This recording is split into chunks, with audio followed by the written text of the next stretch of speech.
So hello guys, welcome back to another video. तो आज की इस वीडियो के अंदर हम सीखेंगे how to do on page SEO के ऑन पेज एसईओ किस तरह की जाती है। On page search engine optimisation किसे कहते हैं, इसके क्या क्या तरीके हैं। तो जैसा कि आप लोग जानते हैं कि ये हमने कोर्स स्टार्ट किया हुआ है सर्च इंजन ऑप्टिमाइजेशन के बारे में। तो पिछली वीडियोस के अंदर मैंने आपको बताया था कि एसईओ किसे कहते हैं। फिर उसके बाद हमने डिस्कस किया था कि वो कौन से स्टेप्स हैं जिसको फॉलो करने के बाद आप गूगल के फर्स्ट पेज के ऊपर रैंक कर सकते हैं। तो उनमें से पहला स्टेप जो था वो था कीवर्ड रिसर्च, कि आप कीवर्ड रिसर्च किस तरह करेंगे। तो वो पिछली वीडियो के अंदर मैंने आपके साथ कुछ टूल्स शेयर किए थे और कुछ स्ट्रेटजीज जो हैं वो मैंने आपके साथ शेयर की थी कि किस तरह से आप अच्छे कीवर्ड्स जो हैं वो फाइंड कर सकते हैं। तो आज की इस वीडियो के अंदर हम सीखेंगे कि किस तरह आप उन कीवर्ड्स को अपनी वेबसाइट के अंदर जो है वो यूज़ कर सकते हैं और उन कीवर्ड्स के ज़रिए किस तरह अपनी वेबसाइट को ऑप्टिमाइज़ कर सकते हैं। तो सबसे पहले तो आपने कीवर्ड्स की एक लिस्ट बना लेनी है। जैसा कि मैंने यहाँ पर कुछ कीवर्ड्स जो हैं वो निकाल लिए हैं। वो कीवर्ड्स जिनका सर्च वॉल्यूम भी ज़्यादा हो और उनका कंपटीशन कम हो, ये सारा कुछ मैंने आपको जो है वो पिछली वीडियो में बता दिया है। अगर आपने पिछली वीडियो नहीं देखी तो एक बार जाके उसे लाजमी देखें, तभी जाकर आपको ये वाली वीडियो जो है वो समझ आएगी। तो चलें स्टार्ट करते हैं। सबसे पहले तो मैं आपको कुछ एग्जांपल्स दूंगा कि किस तरह से जो है वो होम पेज को ऑप्टिमाइज़ किया जाता है। तो सबसे पहली एग्जांपल जो है वो है पेपॉल। पेपॉल में अब आप देखें कि जब भी कोई आदमी गूगल पर पेपॉल लिखता है या कोई भी जो है वो सर्च करता है पेपॉल के बारे में, तो सबसे पहले इसे कहते हैं हेडलाइन, टाइटल भी आप इसे कह सकते हैं। तो इसके अंदर जो है वो कीवर्ड्स को यूज़ किया जाता है। जो कीवर्ड आपने सर्च किए होंगे उनको आपने अपने टाइटल के अंदर यूज़ करना है। जैसे कि आप देख रहे हैं कि इन्होंने पेपॉल, सबसे पहले तो आपने अपनी वेबसाइट का नाम जो है जिस भी टॉपिक से रिलेटेड है वो आपने पहले लिखना है। फिर उसके बाद आपने कीवर्ड्स जो हैं कुछ अच्छे से कीवर्ड्स ऐड करके उस टाइटल को जो है वो क्रिएट करना है। जैसा कि पेपॉल आप सब जानते हैं कि सेंड मनी, पे ऑनलाइन के ये यूज़ होता है पैसे सेंड करने के लिए और रिसीविंग के लिए। तो ये इनके कीवर्ड्स हैं जो इन्होंने यहाँ पर पुट किए हुए हैं। तो फिर उसके बाद आता है ये, इसे कहते हैं मेटा डिस्क्रिप्शन। आपने सुना होगा मेटा डिस्क्रिप्शन के बारे में। तो मेटा डिस्क्रिप्शन में भी आपने क्या करना है, उन कीवर्ड्स को ऐड करना है। तो जब भी कोई आपकी वेबसाइट के बारे में सर्च करेगा तो टॉप पर आपकी वेबसाइट का टाइटल आएगा, फिर उसके बाद जो है वो उसका उसकी मेटा डिस्क्रिप्शन आएगी। जैसे कि आप देख रहे हैं कि पेपॉल मैंने सर्च किया तो यहाँ पेपॉल बोल्ड लेटर में आ रहा है। क्यों? क्योंकि इन्होंने मेटा डिस्क्रिप्शन के अंदर पेपॉल का वर्ड ऐड किया हुआ है। तो अगर कोई जो भी कीवर्ड है जो आपका टारगेटेड कीवर्ड है, अगर आप उसको अपनी टाइटल के अंदर उसको ऐड करेंगे और अपनी मेटा डिस्क्रिप्शन के अंदर ऐड करेंगे तो फिर वो इजीली रैंक हो जाएगा। इसी तरह एक और एग्जांपल जो है वो बैकलिंको की है कि बैकलिंको में इन्होंने भी देखेंगे सबसे पहले जो है वो अपनी वेबसाइट का नाम लिखा है। फिर चूंकि ये एसईओ से रिलेटेड एक इनकी वेबसाइट है तो आगे इन्होंने SEO training and link building strategies लिखा हुआ है। इसी तरह फिर उन्होंने मेटा डिस्क्रिप्शन के अंदर जो है वो अपनी वेबसाइट का नाम लिखा हुआ है और कीवर्ड्स जो हैं वो ऐड किए हुए हैं एसईओ के रिलेटेड। तो अब हम ये कैसे कर सकते हैं, हम अपनी वेबसाइट के होम पेज को किस तरह ऑप्टिमाइज करेंगे, चलें ये सीखते हैं। सबसे पहले आपने लॉगिन हो जाना है अपनी वेबसाइट के डैशबोर्ड पर। चूँकि मैंने डोमेन होस्टिंग पहले से ही ख़रीद ली थी, इस वजह से जो है वो मैं पहले से ही लॉगिन हो चुका हूँ। तो कुछ प्लगइन्स जो हैं, फर्स्ट ऑफ ऑल आपने वो प्लगइन्स जो हैं वो इंस्टॉल करने हैं। प्लगइन आपने कौन कौन से इंस्टॉल करने हैं, सबसे पहले आपने प्लगइन्स पे जाना है, ऐड न्यू पर आपने क्लिक करना है। ये एक बहुत ही जो है वो फेमस प्लगइन है यूज्ड एसईओ, इसको आपने सर्च करना है। तो ये देखिए टीम यूज्ड, आपने इसके यूज़र्स देख लेने हैं और 5 मिलियन एक्टिव इंस्टॉलेशंस हैं। तो ये एक प्लगइन आपने इंस्टॉल करके एक्टिवेट कर लेना है। यहाँ पे जैसे बटन शो हो रहा है, तो मैंने चूँकि इसको पहले से ही इंस्टॉल करके एक्टिवेट कर लिया है, लिहाजा आपने भी इसको इसी तरह करना है। फिर जो सेकंड स्टेप है, जो दूसरा टूल आपने इंस्टॉल करना है, वो है Meta keywords. Meta keywords Meta keywords आपकी वेबसाइट के लिए बहुत ही ज़्यादा इम्पोर्टेंट है और बहुत से लोग जो हैं वो इसको स्किप कर देते हैं और इसको इंस्टॉल नहीं करते और अपनी वेबसाइट के अंदर मेटा डिस्क्रिप्शन तो वो ऐड कर देते हैं, लेकिन मेटा कीवर्ड्स ऐड नहीं करते। हालांकि मेटा कीवर्ड्स जो हैं वो भी रैंकिंग के लिए बहुत ही ज़्यादा फ़ायदेमंद शुरू साबित होते हैं। तो ये है वो प्लगइन जिसके ज़रिए आपने मेटा कीवर्ड्स ऐड करने हैं। आपने इंस्टॉल पे क्लिक करना है और फिर आपने इसको एक्टिवेट कर देना। डायरेक्टली आप अपनी वेबसाइट के अंदर मेटा कीवर्ड्स ऐड नहीं कर सकते, इस वजह से इस प्लगइन की आपको ज़रूरत पड़ेगी। मेटा कीवर्ड्स जैसे कि अब आप देखें, मैं ये एक वेबसाइट खोलता हूँ पेपॉल की, तो यहाँ पर मैं पहले तो अपने माउस बार को जो है वो एक्टिवेट कर लेता हूँ।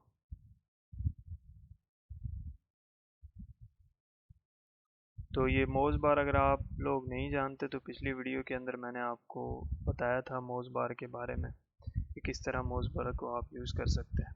अब आप देखें कि ये हमें SEO की एक सजेशंस दे रहा है कि क्या क्या चीज़ें SEO के अंदर जो हैं वो काबिल गौर होती हैं, क्या क्या चीज़ें जो हैं वो हमें ऑप्टिमाइज़ करनी चाहिए। तो सबसे पहले तो आपका पेज टाइटल है। देखें, पेज टाइटल के अंदर इन्होंने सेंड मनी, पे ऑनलाइन, पेपॉल, ये सारा कुछ इन्होंने पेज टाइटल के अंदर डाला हुआ है। तो आपने भी सेम यही चीज़ पेज टाइटल के अंदर अपनी वेबसाइट का छोटा सा जो इंट्रो है और कीवर्ड्स जो है वो ऐड करने हैं। फिर मेटा डिस्क्रिप्शन आपने जो है वो ऐड करनी है, जैसा कि मैंने आपको बताया था कि मेटा डिस्क्रिप्शन ये वाली होती है, ये आपने ऐड करनी है। इसमें आपने कीवर्ड्स वगैरह यूज़ करना है। फिर आप देखें कि यहाँ पे मेटा कीवर्ड्स नॉट फाउंड। अब पेपॉल चूँकि काफ़ी फेमस है तो इनको मेटा कीवर्ड्स वगैरह की ज़रूरत नहीं है, लेकिन इन्होंने ऐड नहीं किए हुए, तो लिहाजा आपने अपनी वेबसाइट के अंदर इस स्टेप को मिस नहीं करना। यहाँ पे आपने जो है मेटा कीवर्ड्स ज़रूर ऐड करने हैं। और फिर आप देख रहे हैं कि H1 हेडिंग जो होती है, यानी कि आप कोई टाइटल लिखते हैं तो उसके अंदर आपका कीवर्ड होना चाहिए। इसी तरह जो H2 हेडिंग्स हो गई, उसके अंदर जो है वो आपके कीवर्ड्स होने चाहिए। तो बहरहाल ये मेटा कीवर्ड्स का सेक्शन मैं आपको दिखाने के लिए मैं यहाँ पे इसको ओपन किया था। तो चलें अब आप देखते हैं कि किस तरह से आप जो है ये अपने होम पेज को ऑप्टिमाइज़ कर सकते हैं। तो होम पेज को ऑप्टिमाइज़ करने के लिए सबसे पहले जो है आपने जाना है यूज्ड SEO पर और यहाँ पर क्लिक करना है सर्च अपीयरेंस। तो यहाँ पे क्लिक करने के बाद आप यहाँ देखेंगे कि you can determine the title and description for the home page by editing the home page itself. यहाँ पे आपने क्लिक करना है। फिर आपने अपने होम पेज को एडिट करना है कि किस तरह आपका होम पेज गूगल के सर्च रिजल्ट पर शो हो। Same like this one, you have to add the title and the description. तो एग्जाम्पल के लिए मैं यहीं से आपको जो है वो टाइटल और डिस्क्रिप्शन जो है वो मैं कॉपी करके शो करा देता हूँ। सबसे पहले आपने यहाँ पर अब यूज्ड एसईओ की सबसे जो खूबसूरत बात है वो यही है कि जिस तरह जैसे ही आप यहाँ पे एडिटिंग करते जाएंगे तो यहाँ पे नीचे वो आपको प्रीव्यू देता जाएगा और साथ में आपको सजेशन भी देगा कि आपकी एसईओ जो है वो कितनी बेहतर है। तो अब जैसा कि मुझे यहाँ पर ये इंडिकेट कर रहा है कि नीड्स इम्प्रूवमेंट, यानी कि मेरी एसईओ इतनी बेहतर नहीं है, मुझे और इसके अंदर जो है वो इम्प्रूवमेंट करनी है। अब इम्प्रूवमेंट्स कौन कौन सी करनी है वो यहाँ पे मुझे बता रहा है कि मेटा डिस्क्रिप्शन मुझे डालनी चाहिए, और आउटबाउंड लिंक्स, इंटरनल लिंक्स और इमेजेस वगैरह जो है वो डालनी चाहिए। तो ये सारी चीज़ें आपने यहाँ से फिक्स करते जाना है। जो जो चीज़ यहाँ पर ये कहता जाए आपको, आपने वो फिक्स करते जाना है यहाँ तक कि आपका जो है वो SEO जो है वो ओके की रिपोर्ट आ जाए या फिर जो है वो गुड हो जाए। तो स्लग स्लग जो है वो क्या होता है, जो यहाँ पर ये देखें, इसके बाद वेबसाइट के बाद जो आगे डिस्क्रिप्शन होती है वो यहाँ पे आपने यही पोस्ट कर दें। फिर मेटा डिस्क्रिप्शन जो है वो भी हम यहाँ से ले लेते हैं। ये जस्ट आपको सिखाने के लिए आपने क्या करना है, आपने मेटा डिस्क्रिप्शन जो है वो भी अपनी तरफ से लिखनी है, यूनिक सी, उसके अंदर कीवर्ड्स को ऐड करना है। इसी तरह जो है वो टाइटल के अंदर भी आपने कीवर्ड्स वगैरह को जो है वो ऐड करना है। अब यहाँ पर जो है वो फोकस कीवर्ड भी आपने डालना है, जो आपका टारगेटेड कीवर्ड है वो भी आपने यहाँ पर ऐड करना है। तो मैं यहाँ पे लिख देता हूँ बैक लिंको। तो अब देखें यहाँ पे SEO एनालाइज ओके हो गया। तो ओके का मतलब ये है कि ये बेहतर है, लेकिन अगर आप मज़ीद इम्प्रूवमेंट्स करेंगे, इंटरनल लिंक्स ऐड करेंगे और ये सारा यहाँ पे आपको गाइड करता जाएगा कि आपने सब हेडिंग ऐड करनी है, की फ्रेज डेंसिटी आपकी क्या होनी चाहिए, ये सारी चीज़ें आप यहाँ से इम्प्रूव कर सकते हैं। और यहाँ पे जब ग्रीन आ जाएगा तब और बेहतर होगा, लेकिन ओके भी अगर आ जाए तो कोई मसला नहीं है। तो ये था किस तरह से आप अपने होम पेज को जो है वो ऑप्टिमाइज करेंगे। अब हम सीखेंगे कि किस तरह आप किसी पोस्ट को ऑप्टिमाइज कर सकते हैं। यानी कि अगर आपने कोई ब्लॉग अपने उस पर बनाया हुआ है वेबसाइट पे, तो उसको आपने पोस्ट को किस तरह से जो है वो ऑप्टिमाइज करना है। तो सबसे पहले तो आपने एक सेटिंग कर लेनी है, जो बहुत सारे लोग नहीं करते वर्डप्रेस के अंदर। आपने सेटिंग्स पे जाना है,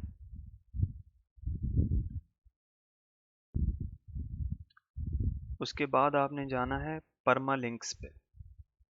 परमालिंक्स पे जाने के बाद आपने इसको पोस्ट नेम पर चेक कर देना है, क्योंकि अगर आप पोस्ट नेम पर इसको चेक नहीं करेंगे तो फिर SEO के अंदर आपको बहुत सारा जो है ना वो मसला होगा, क्योंकि आपकी ब्लॉग पोस्ट का जो नाम है वो शो नहीं होगा, वो एक default day and time show होगा। लेकिन पोस्ट नेम के अंदर आपकी जो वेबसाइट है उसका टाइटल वगैरह जो है वो शो होगा, तो आपको रैंकिंग में काफ़ी आसानी होगी। तो आपने इसको सेव कर देना है। तो अब सीखते हैं कि किस तरह से आप अपने पोस्ट को जो है वो SEO ऑप्टिमाइज कर सकते हैं। तो पोस्ट को ऑप्टिमाइज करने के लिए सबसे पहले आपने ऐड न्यू पे जाना है। तो मैंने चूँकि पहले से ही एक आर्टिकल लिख के रखा हुआ है, क्योंकि आर्टिकल लिखने पे भी काफ़ी टाइम लगता है, तो मैंने पहले से ही एक आर्टिकल रेडी करके रखा हुआ है ताकि टाइम जो है वो सेव हो जाए। तो आपने क्या करना है, किसी का आर्टिकल आपने कॉपी नहीं करना, क्योंकि गूगल जो है वो कॉपीराइट क्लेम दे देगा और आपको और आपकी वेबसाइट जो है वो रैंक भी नहीं होगी और ना ही जो है वो मोनेटाइज होगी। तो आपने कोशिश करनी है कि एक यूनिक आर्टिकल लिखकर उसमें कीवर्ड्स ऐड करने हैं। तो अब मैं इसको आर्टिकल को कॉपी करता हूँ। कॉपी करने के बाद मैं यहाँ पर इसको पेस्ट कर देता हूँ। अब मैं इसकी थोड़ी सी सेटिंग कर लूँगा। मुझे क्या करना है, ये किसके रिलेटेड है, ये है 6 benefits of learning digital marketing, इससे रिलेटेड है। तो इसको थोड़ा सा हम लार्ज कर लेते हैं, बोल्ड कर लेते हैं। ये हमारी H1 हेडिंग हो जाएगी। बाकी हेडिंग्स जो हैं उनको भी हम क्या करते हैं, तो इस तरह आपने इसको थोड़ा सा जो है वो खूबसूरत सा क्रिएट करना है, थोड़ा सा बोल्ड करना है, ताकि जो रीडर्स हैं वो आसानी से इसको रीड कर सकें। और इन हेडिंग्स के अंदर भी आपने क्या करना है, अपना जो कीवर्ड है उसको आपने पुट करना है।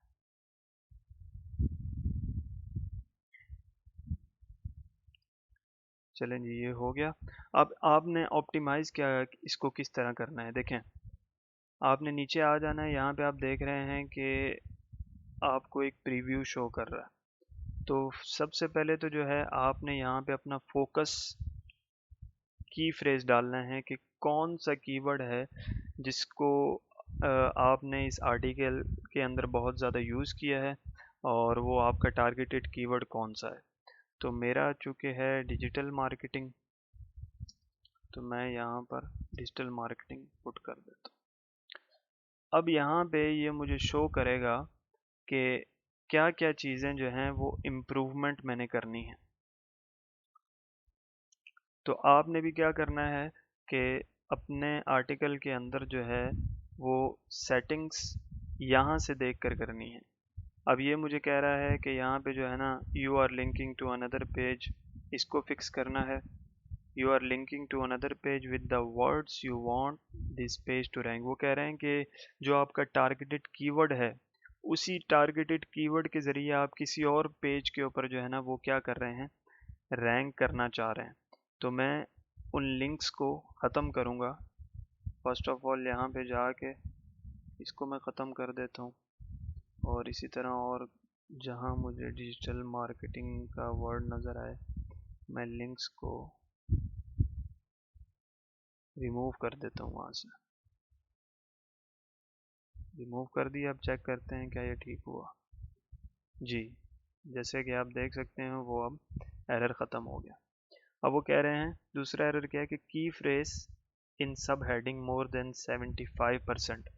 कह रहे हैं कि जो आपका टारगेटेड कीवर्ड है डिजिटल मार्केटिंग, वो बहुत ज़्यादा हेडिंग्स के अंदर यूज़ हुआ है। हालांकि आपने 2-3 हेडिंग्स के अंदर इसको यूज़ करना होता है। जैसे कि आप देख रहे हैं कि हर हेडिंग के अंदर जो है वो डिजिटल मार्केटिंग आ रहा है। तो हम इसको रिमूव करेंगे।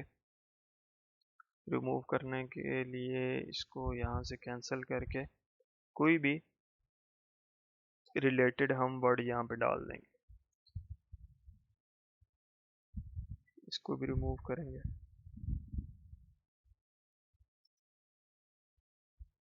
और इस थर्ड वाले को भी रिमूव कर देंगे।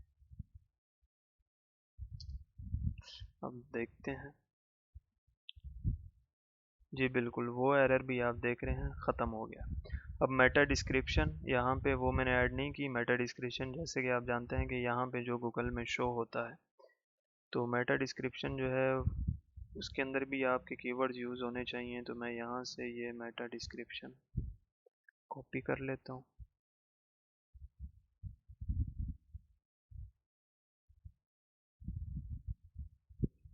इसको यहाँ पे पेस्ट कर देता हूँ।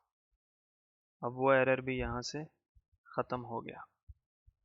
तो अब ये एरर है key phrase in the title, the exact match of the focus key phrase appears in the SEO title. वो कह रहे हैं कि जो आपका फोकस कीवर्ड है डिजिटल मार्केटिंग, वो फर्स्ट में होना चाहिए, लेकिन यहाँ पे आप देख रहे हैं कि ये मैंने लास्ट में पुट किया हुआ है। तो मैं क्या करूँगा, इसको मैं चेंज करूँगा और फर्स्ट में लेके आऊँगा।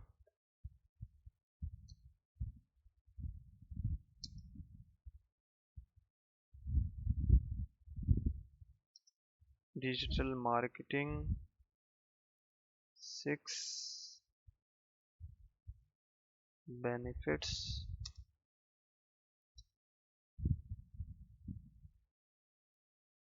Step by step.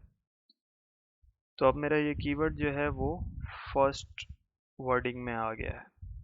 अब देखते हैं नीचे। बिल्कुल, अब सिर्फ दो जो हैं वो एरर हैं। एक तो ये कि इमेजेस का, इमेजेस मैंने आर्टिकल में नहीं ऐड की, वो ऐड करनी है। और दूसरा क्या है कि no internal links appear in this page, यानी कि आपने अपनी वेबसाइट के मुतालिक कोई लिंक्स इस पेज में नहीं डाली। तो वो आपने क्या करना है, वो आपने कुछ वर्ड्स जो हैं जैसे ऑनलाइन मार्केटिंग हो गया। यहाँ पे जाके आपने अपनी वेबसाइट का URL डाल देना है XYZ। दो तीन जगह आपने डाल देना तो वो एरर जो है वो ख़त्म हो जाएगा। मैं आपको करके दिखा रहा हूँ अपनी वेबसाइट का simpleButto.xyz। चले हम देखते हैं नीचे वो एरर ख़त्म हुआ है कि नहीं। जी बिल्कुल, वो एरर ख़त्म हो चुका है। और images, no images appear on this page. तो आपने क्या करना है कि कुछ इमेजेस जो हैं वो भी आपने ऐड करनी है। इमेजेस ऐड करने के लिए आपने सबसे पहले तो अपलोड पे जाना है। तो इमेजेस जो हैं वो मैंने कुछ डाउनलोड करके रखी हुई थी। तो ये भी आपने ख्याल रखना है कि इमेजेस का नाम जो है वो आपने चेंज करना है और जो कीवर्ड्स हैं वो आपने इसमें ऐड करने हैं, क्योंकि ये भी बहुत रैंकिंग में मदद होती है इसके ज़रिए। तो मैं यहाँ पे अपना टारगेटेड कीवर्ड डाल देता हूँ, डिजिटल मार्केटिंग। तो ओपन करके इसकी थोड़ी सी जो है वो ऑल्ट टेक्स्ट ये भी आपने डालना है। यहाँ पर भी आपने अपना कीवर्ड डाल देना है मार्केटिंग। इमेज साइज इसको मीडियम कर देते हैं, लार्ज, ठीक है। अब आप देखें कि यहाँ पे कोई भी एरर जो है वो बाकी नहीं रहा, तमाम एरर जो हैं वो फिक्स कर दिए हैं और SEO एनालिसिस जो है वो बिल्कुल ग्रीन हो गया है। तो अब आपकी जो ये ब्लॉग है इसके 99% चांसेस हैं कि ये गूगल के फर्स्ट पेज पर रैंक करेगा, क्योंकि आपने इसकी कंप्लीट SEO जो है वो कर दी है। तो आज की इस वीडियो के अंदर जो है वो हमने सीखा कि किस तरह से आप ऑन पेज SEO कर सकते हैं। तो नेक्स्ट वीडियो में जो हमारी लास्ट वीडियो होगी उसमें हम सीखेंगे कि ऑफ पेज SEO किस तरह की जाती है, बैकलिंक्स, हाई क्वालिटी बैकलिंक्स किस तरह बनाए जाते हैं। तो अगर आज की वीडियो के रिलेटेड आपके कोई क्वेश्चन हो तो आप मुझे कमेंट सेक्शन में पूछ सकते हैं। तो मिलते हैं फिर अगली वीडियो में।